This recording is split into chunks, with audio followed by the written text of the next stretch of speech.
தமிழகத்து காவல்துறையின் வாகன விழிப்புணர்வு பேரணி. சிக்கி தவிக்காதே, ஓடும் பேருந்தில் ஏறாதே, உயிரை பணயம் வைக்காதே, சாலையில் சாகசம் வேண்டாம், வளைவில் முந்தாதே, வாழ்க்கையில் தொலைக்காதே, வாகனத்தில் வரும் புகை வாழ்க்கைக்கு பெரும் பகை, சாலை விதிகளை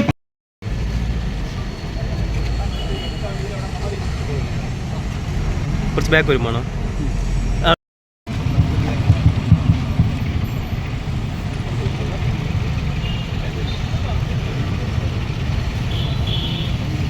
அதில் வாகனம் ஓட்டும்போது மிக நிதானமாக ஓட்டுங்க, அதிவேகமாக ஓட்டாதுங்க. அதாவது இருசக்கர வாகனத்தில் வண்டி ஓட்டும்போது ஹெல்மெட்டு கண்டிப்பாக அணிந்து ஓட்டுங்க. அதாவது ஆட்டோவில் ஓட்டும்போது ஆட்டோவில் வந்து 3 பேர் தான் வச்சு தான் ஆட்டோ ஓட்டணும். 3 பேருக்கு மேலே பேசஞ்சர் ஏற்றக்கூடாது, 3 பேர் தான் ஏற்றணும். அதேமாதிரி கார் நம்ம ஓட்டும்போது சீட்டு பெல்ட்டு கண்டிப்பாக அணியணும். சீட்டு பெல்ட்டு அணியாமல் வண்டி ஓட்டக்கூடாது. அதுமாதிரி செல்ஃபோன் பேசிக்கொண்டு வண்டி ஓட்டக்கூடாது. செல்ஃபோன் ஓட்டுறதுனால விபத்துகள் அதிகமாக நடக்குது. அந்த விபத்துகள் நம்ம தடுக்கணும்னா செல்ஃபோன் பேசிட்டு எக்காரணம்னு ஓட்டக்கூடாது.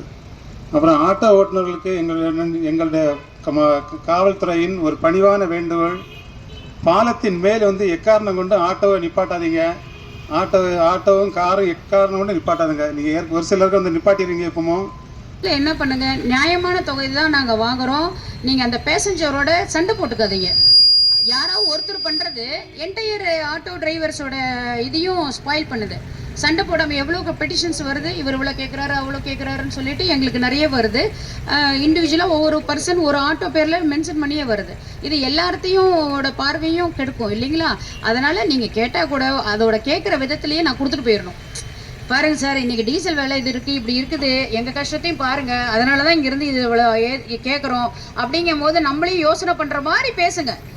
வந்தாவா வராட்டி போ.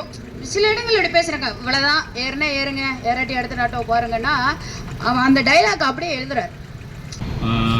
எங்கள் டிராஃபிக் எஸ்ஐ நிறைய போட்டுருக்கார் வழக்கறிஞர். அதனால் இந்த ஜனவரி மாதம் பெருமையாக சொல்கிறேன், இன்னும் ஒரு விபத்தில் இறப்பு அப்படிங்கிறது கூட இன்னும் ஆகலை. 27 நாளாகுது.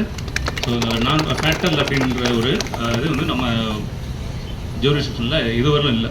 ஸோ இதை அப்படியே மெயின்டைன் பண்ணணும். நமக்கு நிறைய வந்து டிராஃபிக் ஹிண்ட்ரன்சஸ் நிறைய இருக்குது ரோட்டில் பார்த்தோம்னா. ஸோ அது எல்லாமே வந்து சைடில் ஃபுல்லாக ஆட்டோஸ் நிறுத்தி வச்சுக்கிறீங்க. நான் ஒவ்வொரு தடவையும் கிராஸ் பண்ணும்போது 2 வண்டியை துரத்துவேன். உடனே வண்டி எடுத்துகிட்டு ஓடுவாங்க. ஏன் துரத்துறேன்? உங்களுக்கு பிடிச்சி கேஸ் போட முடியாமல் கிடையாது. அட்லீஸ்ட் அந்த ஒரு பயமாவது இருக்கணும். பயங்கிறது ஒரு அவேர்னஸ். அது எங்களை பார்த்து பயப்படணும் கிடையாது, ஒரு அவேர்னஸ். வண்டி நிறுத்தக்கூடாது அப்படிங்கிற எண்ணம் வந்து உங்களுக்கு தோணுது இல்லையா? ஸோ அதை வந்து நீங்கள் வந்து கல்டிவேட் பண்ணிக்கங்க உங்களுக்குள்ள. Okay sir, okay sir.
போதையில் பயணம் பாதையில் மரணம், சாலையில் முந்தாது வாழ்க்கையில் முன்பு, சீட்பெல்ட் அணிவது பாதுகாப்பு, இதுவே பயணத்தின் உயிர்காப்பு, படியில் பயணம் நொடியில் மரணம், அதிக சுமை ஏற்றாது ஆபத்தில் சிக்கிய